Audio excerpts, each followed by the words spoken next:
What's good, YouTube? It's your boy MillyReacts, and I'm coming back at y'all with another reaction video. So I found this crazy video on YouTube called "When a Cop Accidentally Records Something Shocking," bro. But I don't know what they could be talking about because that thumbnail is just giving Diddy all over the place. Why is Buddy mouth wide open like that? That's just crazy work. But y'all know we gotta react to it together. So if you're new to the channel, go ahead and like, comment, subscribe, turn on post notifications so you don't miss when I upload. Follow me on all my socials. The link to everything is in the description box below. Join my membership. It's only $4.99 a month. Click that link in the description if you're interested. It's gonna give you all the details, and let's get straight into this video. Hi, I'm calling in Thomas and Dexter Avenue North. I think somebody's dead. Wow. So I believe it's going to be Carr versus Ped, and they're doing CPR. I'm sorry, Fire, I don't have more for you, but it just occurred, and I believe the officer's involved. What? 26 anyway. She had limited value. Woo! Were you aware that it was being recorded? No, I was not. Nah, that's nasty work, bro. Hey, he shouldn't have said that. Received disturbing information in reference to a potential overdose. A race to the scene will trigger a sequence of shocking tragedies. On January 23rd, 2022 at 8 p.m., Seattle police dispatchers receive a call that will set in motion a night of both madness and scandal. It's hard to think. Okay, that happens. All right, well, just try to relax and think with me. Have you done cocaine before? Bro, coke? Okay. Do you think you've overdosed on it? I think so, yes. Okay, so I'm going to get you some help, all right? Okay. So stand by. Can I have your name, please? No. Just to... No, so we know it's crazy. We're getting some assistance to you as quick as we can right now. You can call me Alex. Alex, did you want to give your last name? No, I'm okay. I'm just kind of freaking out right now. First responders and a medic team are quickly dispatched to Alex's location, 6th Street North, downtown. First en route is Officer Kevin Dave, who speeds into action in his single-officer cruiser. A fire and medical team prepare to meet him on 6th Street. Officer Dave swerves his police SUV through downtown traffic, in that corner, whoa, flashing his lights and blasting his siren to warn oncoming traffic and pedestrians. In overdose cases, every moment counts. He's approaching the intersection of Dexter Street and Thomas Street, a two-lane road with a bike lane and a construction site obscuring a portion of the sidewalk from view. Officer Dave speeds through this 25-mile-per-hour zone when the catastrophic happens. Some of the following footage has been redacted out of respect for the victim. No, he gonna run her over, bro.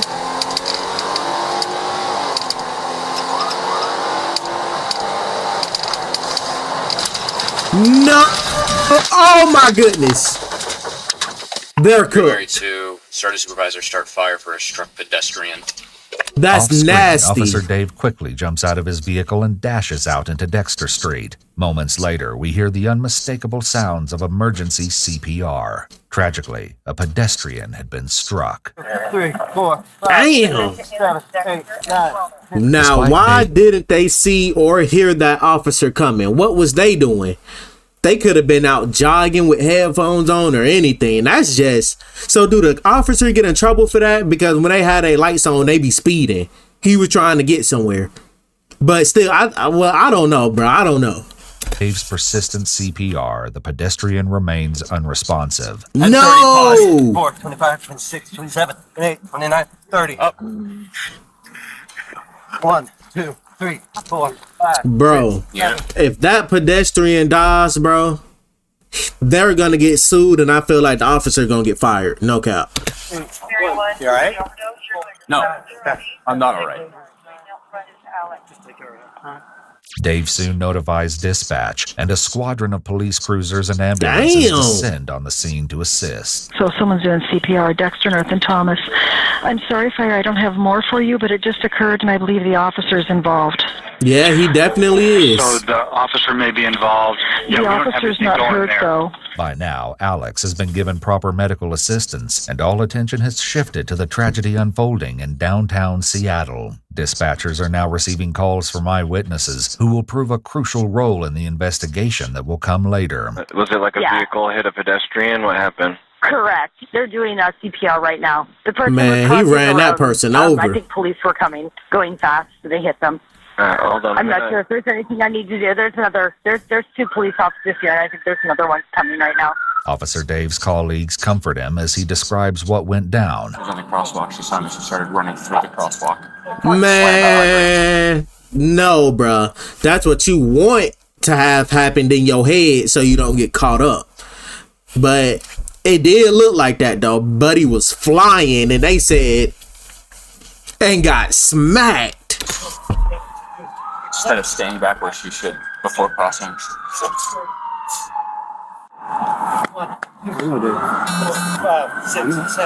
Man, Dave, it's over for you, bro.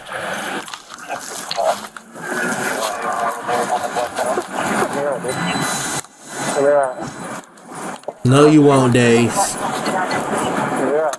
I don't think Dave gonna be all right.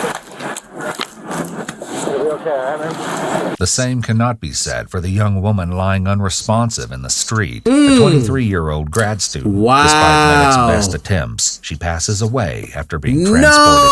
No, man. R.I.P., man. This is crazy.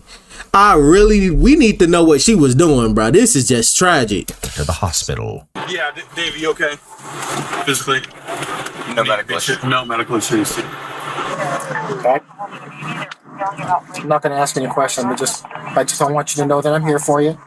That we're going to get you everything that you need, okay? Okay?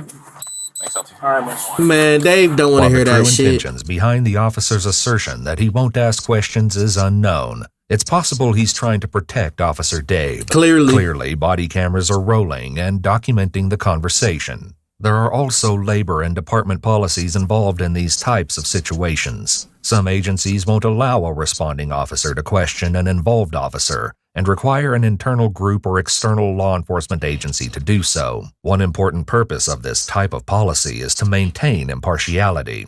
Many police are represented by unions, and it's possible that it could be against union rules for officers to question each other without the presence of a union representative, counsel, or both. As stated, the specifics of this particular incident are unknown, and these are a few of the potential reasons the officer has stated that he won't question Officer Dave. Photos of the aftermath were taken, and evidence was tagged and inventoried. Officer Dave's cruiser, a Ford Police Interceptor, had sustained heavy damage to its front push bar, passenger side headlights, and minor cracks to its front windshield. Debris was scattered across the cold Seattle pavement. 2 AirPods were found, presumably ejected from the pedestrian's ears. I knew it. She had that music blasting and was not paying attention. She could not hear the police car coming or nothing. She probably didn't even look. She just jogged on out there. And next thing you know, she got sent up to the upper room, man. This is crazy. Contact. Bodycam footage from Officer Dave's cruiser was inventoried and sent to the police archive to be reviewed during a pending internal investigation. Another police bodycam would later elevate this freak accident to the level of international scandal. Several witnesses later told what they saw from where they stood on the sidewalk that fateful night. Okay. I was trailing behind them. We changed sides of the street to avoid a construction zone. They were ahead of me. They were crossing the street. We heard a siren. I heard a siren. I would presume the pedestrian also heard a siren. I observed them beginning to run, presumably to exit the roadway as they heard a siren approaching.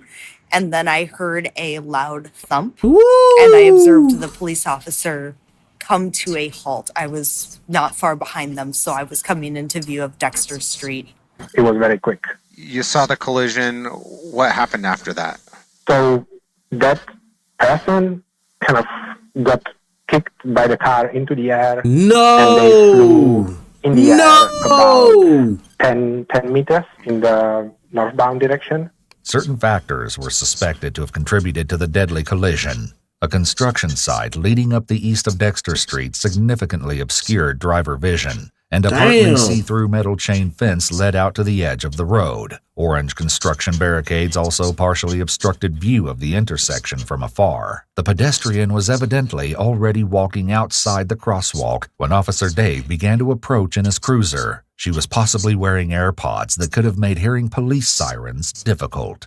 Later analysis of the that's footage sick. revealed that Officer Dave had performed proper collision avoidance, braking, and emergency steering to the center of the street. He'd initiated his siren appropriately moments before the collision. Unfortunately, the Ford Cruiser was too powerful to be slowed by a short period of braking, and the steering didn't effectively change the direction. Officer Dave is sent to the West Precinct and is met by Officer Daniel Otterer from the DUI squad, whose duties include investigating drivers for signs of impairment. It's protocol to have drivers evaluated in serious injury or fatality collisions. After completing his testing of Officer Dave, Officer Otterer concludes that Dave has exhibited no signs of impairment and is safe to operate a motor vehicle. Weeks later, police archivists were routinely going over body cam footage to prepare for internal review and analysis. In the process, they stumbled on a potentially problematic piece of audio captured by Officer Otterer's body cam immediately following his session with Officer Dave. Okay. The body cam had recorded Officer Otterer's side of a phone conversation with Mike Solon, the president of the Seattle Police Officers Guild. Yeah, Bro. Totally. All right, brother. Well, yep. I'm sure TCIS is. And, he was good. He says, well, normally we don't give voluntary statements. And I said, hey, you're going to have to decide if you wanted to give a statement or not. But it does not seem like there's a criminal investigation going on. Yeah. I mean, he's going 50. That's not out of control. That's not reckless for a trained driver. Yeah. Lights and sirens. Yeah. Well, there's some, initially, he said she was in a crosswalk. There's a witness that says, no, she wasn't. Unfortunately, witness statements aren't always reliable. Clearly, the victim was in the crosswalk at the time of impact. No cap. But that witness could be different because I don't think she was thrown 40 feet either. I think she went up on the hood, hit the windshield, then when he hit the brakes, flew off the car. But she is dead. Whoa. Hey, man, saying it like that on the phone is nasty work. And then laughing? No, it's a regular person. What? Yeah.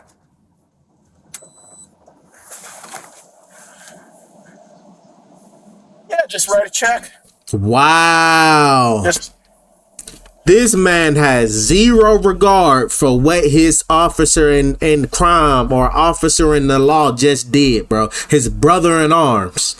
His guy that ran somebody clean over, just boom, just did it to him.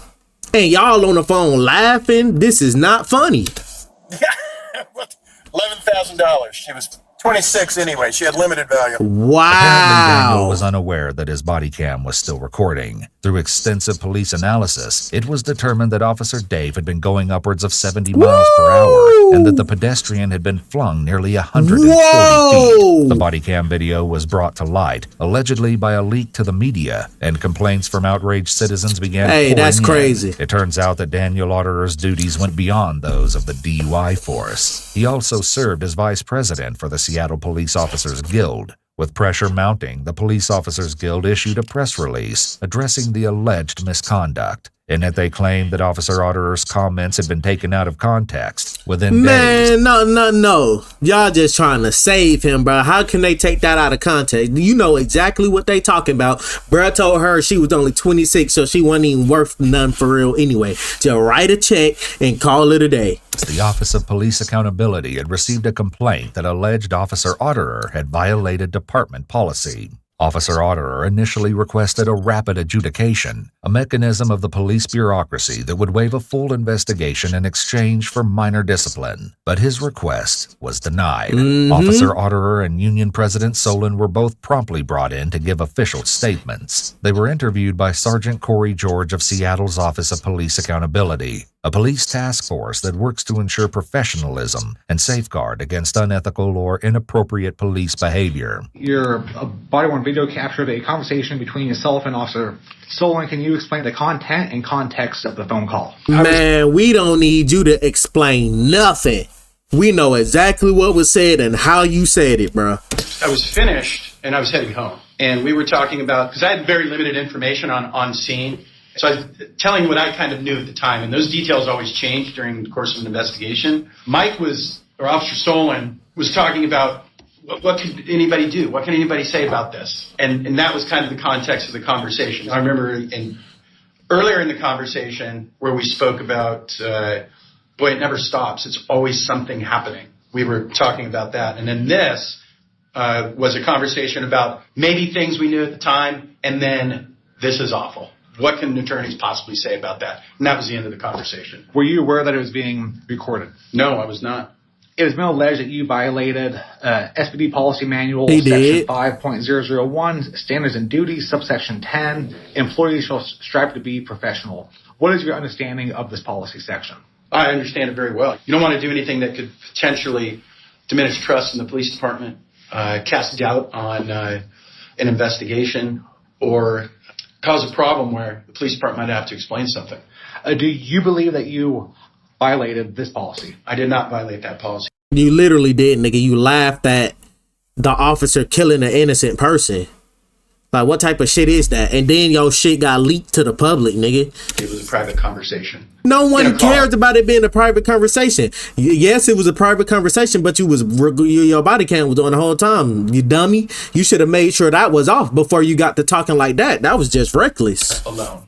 That just happened to be recorded by my camera turning on, probably when I made a U-turn, or another car could have simply passed by. Next came Mike Solon, Daniel's boss and good friend. At one point, Officer Otterer says she's dead and begins laughing shortly thereafter. Do you recall what you said to Officer Otterer to make him laugh? I remarked on how he commented on how fast the officer was traveling and how she unfortunately was struck by the police vehicle and how that she hit the windshield of the vehicle. And I was remarking that she was more than likely dead instantly, which was a tragedy. And I said that the city is going to have to pay out a lot of money on this one. And that was the context of the conversation. What was funny? At one point, Officer Otterer mentions just write a check.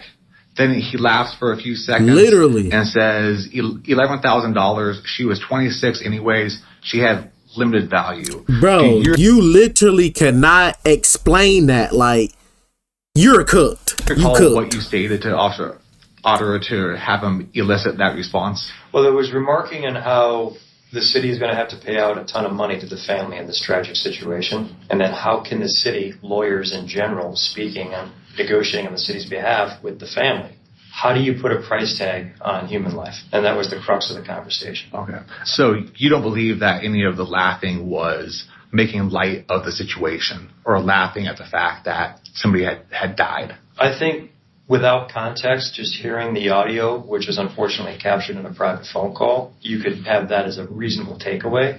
Police officers, we deal with tragedy almost on a daily basis. And we're human beings just like the next person. But we have to process these in a manner that allows us to go to that next tragic event. And humor and sarcasm is used for us as a coping mechanism. What was funny, though? What was funny? Somebody real life died. So what do you mean? I don't get, bro.